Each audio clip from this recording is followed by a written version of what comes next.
नमस्कार दोस्तों, आपका स्वागत है मेरे channel lifestyle with Vandana Vishan में।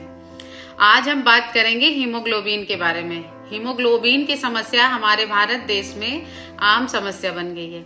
ये खासकर ये महिलाओं और बच्चियों में, टीनेज बच्चियां हैं, महिलाएं हैं, प्रेगनेंसी के दौरान या आफ्टर प्रेगनेंसी, समझ लीजिए इन सब पीरियड में 90% महिलाओं को हीमोग्लोबिन की कमी हो ही जा रहा है। तो इससे कैसे निजात पाया जाए, या कुछ लोगों के शरीर में सब कुछ खाते हैं और कहते हैं हमारे शरीर में ब्लड नहीं बनता, हीमोग्लोबिन नहीं बनता। हीमोग्लोबिन का मतलब होता है रेड सेल्स का बनना, और ये दो चीजों से मिलकर बना, हीम प्लस ग्लोबिन, जिसमें प्रोटीन की आवश्यकता, ग्लोबिन प्रोटीन का फॉर्म होता है, तो प्रोटीन की आवश्यकता बहुत होती है। हीमोग्लोबिन का काम होता है ऑक्सीजन को हमारे पूरे शरीर में फैलाना और कार्बन डाइऑक्साइड को लेके लंग्स को देना ताकि वो बाहर निकाल सके, डिफ्यूज करना। तो इसका काम हमारे शरीर में बहुत ज्यादा बेनिफिट है। तो आज हम जानेंगे कि हीमोग्लोबिन के लक्षण क्या होते हैं, या फिर कारण क्या होते हैं, या फिर हम निवारण कैसे हम इसे दूर कर सकते हैं, ये भी आज हम जानेंगे। तो आज हम जानेंगे सबसे पहले कि लक्षण क्या होता है। जब हीमोग्लोबिन की कमी होती है तो क्या लक्षण शो होते हैं। सबसे पहला तो थका हुआ, इंसान में थकान, फटिग, सो के उठते हैं हम फिर भी मन करता है फिर सो जाए, नींद पूरी नहीं हुई, बहुत थकान लगती है, और हाफा छूटने लगता है, जैसे सीढ़ियां चल रहे हैं, चढ़ना शुरू करते हैं, या फिर ऐसे ही चलना है, बहुत लंबा चलना पड़ रहा है या थोड़ा भी चलते हैं तो हाफने लगते हैं, सांस फूलने लगती है, आंखों का और स्किन का कलर चेंज हो जाता है, और चेहरा बहुत डल दिखता है, बिल्कुल उसका ग्लो खत्म हो जाता है, बिल्कुल मुरझाया हुआ चेहरा रहता है, स्किन में झाइयां भी हो सकती हैं, आंखों के नीचे कालापन आ जाता है। बहुत सारे ये सब लक्षण देख के हम जान सकते हैं कि हमें हीमोग्लोबिन की कमी है। अगर ये बहुत क्रॉनिक नहीं है तो आप अगर कुछ फूड हैं ऐसे हैं जिनको खा के इन्हें दूर किया जा सकता है। सबसे पहले तो जैसे कि हम लोग आयरन रिच फूड खाएं, वो अगर हम कंटिन्यू खाते हैं, आपकी क्रॉनिक नहीं है, बहुत अधिक समस्या नहीं है, तो 3 महीने के अंदर आपका हीमोग्लोबिन लेवल बढ़ जाता है। खुद मैंने प्रैक्टिकल किया है, आफ्टर डिलीवरी मेरा भी, प्रेगनेंसी के बाद हमारा भी हीमोग्लोबिन बहुत कम हो गया था, लेकिन 1 मंथ में सिर्फ मैंने पालक का यूज किया, और पालक और चुकंदर 2 चीजें मैंने परमानेंट यूज किया, और मेरा 1 से 1.5 महीने जाते जाते हीमोग्लोबिन लेवल बढ़ गया। ये प्रैक्टिस की हुई चीज है, इसलिए कोई वीडियो बनाने के लिए ऐसी कोई बात नहीं है, आप उसको प्रैक्टिकल लाइफ में करिए।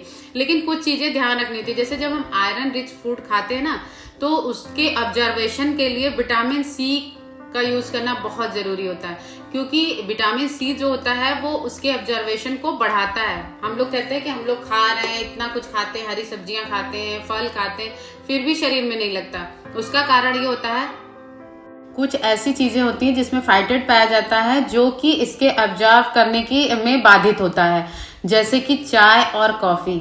अगर चाय और कॉफी हम अधिक मात्रा में पीते हैं तो वो आयरन के एब्जॉर्ब करने में बाधित होता है। तो इसलिए इन सब चीजों का ध्यान रखें कि कौन सी चीजें हैं जो उसको प्रमोट कर रही है और कौन सी ऐसी चीजें हैं जो उसको बाधित हो रही हैं। तो हमको विटामिन सी के लिए कीवी का, आंवले का, नींबू का, और क्या कहते हैं, अगर हम जैसे पालक का साग बना रहे हैं, या पालक को हम सूप पी रहे हैं, कुछ भी पी रहे हैं कच्चे फॉर्म में, उसका हम सूप भी पी सकते हैं, या फिर हम साग बना सकते हैं, सब्जी बना रहे हैं तो थोड़ा सा नींबू डाल देंगे।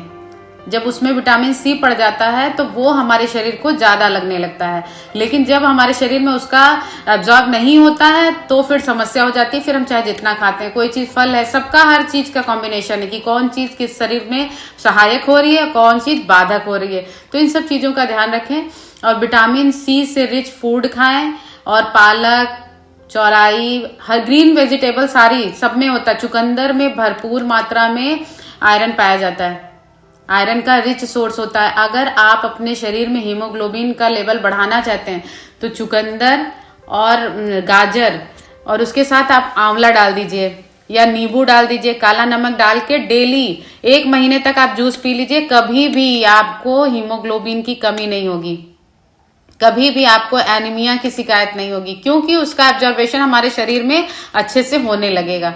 तो इन सब चीजों का ध्यान रखें। और इसके साथ साथ व्हीट ग्रास, व्हीट ग्रास बहुत बेनिफिशियल होता है। आप गूगल पे भी सर्च करके देख सकते हैं कि व्हीट ग्रास हमारे हीमोग्लोबिन को बढ़ाने में बहुत ज्यादा सहायक होता है। आप कहिए 15 दिन में आपको अंतर दिखने लगेगा। इसको आप अपने यहाँ गमले में भी लगा सकते हैं, क्यारी में भी लगा सकते हैं, गमले में भी लगा सकते हैं। जैसे नवरात्रियों में हम लोग क्या करते हैं, जौ बोते हैं, उसका जो ग्रास निकलता है उसी तरह से हमें गेहूं का उस तरह से बोना है और उसके ग्रास जो निकलेगा उसका जूस पीना है, या आप ऐसे भी उसको कट करके सलाद के रूप में किसी में डाल के कच्चा भी ऐसे भी खा सकते हैं। जूस बहुत ज्यादा बेनिफिट होता है, बहुत सारी बीमारियों को दूर करता है, हमारे चेहरे पे ग्लो लाता है। हीमोग्लोबिन लेवल एकदम से 6 पॉइंट से आपका 12 प्लस में हो जाता है अगर आप पीते हैं 1 वीक के अंदर। लेकिन करना पड़ेगा, नियम से करना पड़ेगा, इन सब चीजों को नियम से आपको करना पड़ेगा। इसके अलावा हम लोग प्रोटीन युक्त चीजों का सेवन करें, प्रोटीन युक्त का भरपूर। इसके लिए आप क्या कर सकते हैं, स्प्राउट, अंकुरित का सेवन करें नाश्ते में। आप कभी अंकुरित का सेवन किया, कभी आप जो है सीड्स में, नट्स में, सब में पाया जाता है। ओट्स का नाश्ता करिए, ओट्स में भी प्रोटीन पाया जाता है। तो इन सब चीजों का आप अल्टरनेट करके, नाश्ता चेंज कर करके आप सेवन करेंगे तो भरपूर मात्रा में आपको स्प्राउट में मूंग, चना और मेथी, मूंगफली और इसके साथ साथ सोयाबीन जो आता है नट्स वाला, उसको डाल के आप इसको अंकुरित कर लीजिए और नाश्ते में सेवन करिए। आपको प्रोटीन रिच, विटामिन सी युक्त, बी युक्त सारे न्यूट्रिएंट्स इसमें मिलते हैं और आपके हीमोग्लोबिन लेवल को बढ़ाता है। मगर दिनचर्या थोड़ा बदलना पड़ेगा, खान पान थोड़ा बदलना पड़ेगा। किसी मेडिसिन, आप कोई दवा ले रहे हैं, हम लोग प्रेगनेंसी के दौरान क्या करते हैं, आयरन की गोलियां लेते हैं, उसका कभी कभी साइड इफेक्ट भी हो जाता है। तो इसलिए वो समस्या आए ही ना, तो उन चीजों को आप डायरेक्ट फूड फॉर्म में लीजिए ताकि हमको बड़ी बड़ी गोलियां ना खाने पड़े बाद में और नई बीमारियां ना हो। हीमोग्लोबिन अगर कम होता है तो उसके साथ साथ कई और भी बीमारियां होती हैं। हमें विटामिन B9 का सेवन करना चाहिए, B12 का सेवन करना चाहिए। B12 पे मैंने एक वीडियो बनाया है योगा का कि किन चीजों से बढ़ता है। अगर आपका डिमांड होगा कि विटामिन B किस चीज की कमी से होता है और कैसे फूड के माध्यम से बढ़ाया जा सके, अगर जानना होगा तो कमेंट करके जरूर बताइएगा। अगली वीडियो मेरी B12 पे ही बनेगी, लेकिन अगर आप लोगों की इच्छा होगी तो।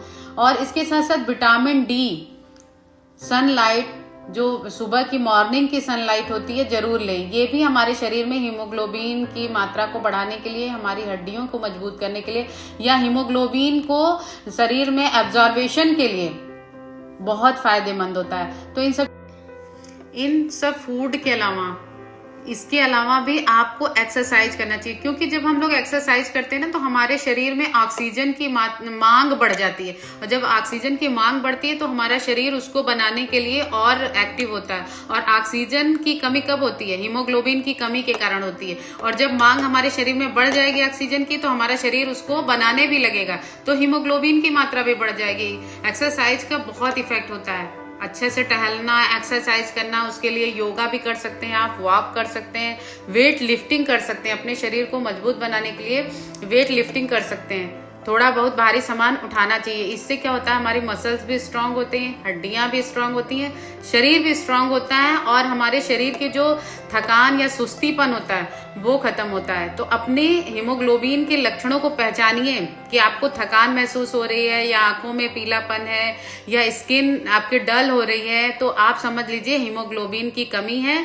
और उसके लिए फिर निजात देने, उसके संबंधित आप फूड का सेवन करिए। ये दूर किया जा सकता है, कोई ऐसी बीमारी नहीं है जिसको डॉक्टर को दिखाना ही पड़ेगा आपको। आप अपने डाइट में और एक्सरसाइज करके, वॉक करके, योगा करके इन सब चीजों में चेंजिंग ला सकते हैं। नमस्कार। इस तरह की वीडियो के लिए हमारे चैनल को लाइक और सब्सक्राइब करना ना भूलें।